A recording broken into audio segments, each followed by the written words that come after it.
আসসালামু আলাইকুম দর্শক, আমি engineer Sajid Rabbi, mentor architect and ইঞ্জিনিয়ার্সের আরও একটি নতুন ভিডিওতে আপনাদের সকলকে জানাচ্ছি আন্তরিক শুভেচ্ছা এবং অভিনন্দন।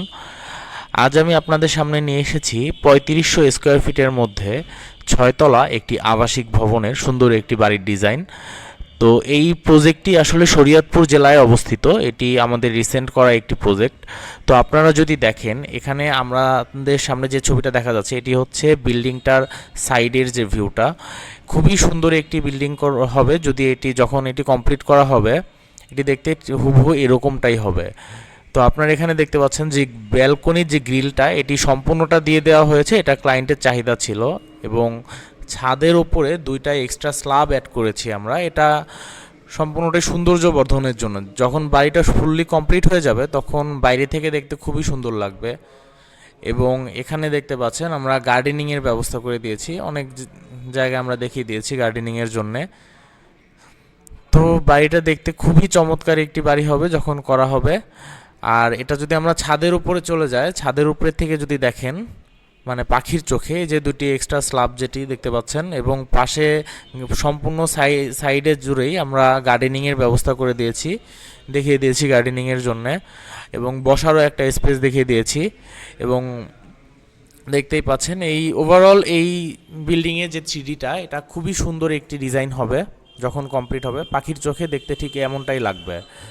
আচ্ছা, আমরা যদি এরপরে সামনের দিকে চলে যাই, সামনের দিকটাতে যদি দেখি, সামনের দিকে দেখতে পাচ্ছেন যে যেহেতু এই বিল্ডিংটাতে কোনো গ্যারেজের সিস্টেম রাখে নাই মালিকের এটা চাহিদা ছিল, তাই আমরা এভাবে দিয়েছি।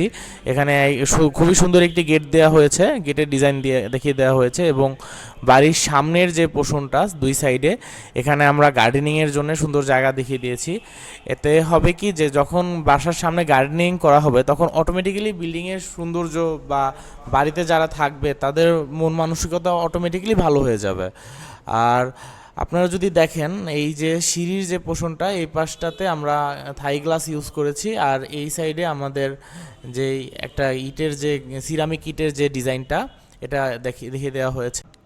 আচ্ছা, আমরা এখন আছি এই বিল্ডিংটার ফ্লোর প্ল্যানের মধ্যে। এখানে 4টা ইউনিটে সাজানো হয়েছে এই পুরোপুরি বিল্ডিংটাকে, এবং নিচতলা থেকে 6 তলা পর্যন্ত ইউনিটগুলো সেমভাবেই করা হয়েছে। আপনারা যদি দেখেন, ঢোকার পরে আমরা এখানে ডান সাইডে লিফট দেখতে পাচ্ছি। লিফটের ডান পাশে আছে ইউনিট বি এবং বাম পাশে আছে ইউনিট এ। এরপরেই আরও 2টি ইউনিট সি এবং ডি। মূলত এ ইউনিট এবং বি ইউনিট, এই দুটি ইউনিট সেমভাবে করা হয়েছে, এবং সি এবং ডিটা সাইজে কিছুটা একটু বড়।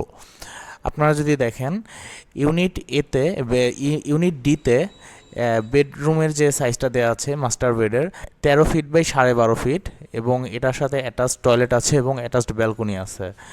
তার পাশেরই যে রুমটা, সেটি হচ্ছে 13.5 ফিট বাই 12.5 ফিটের।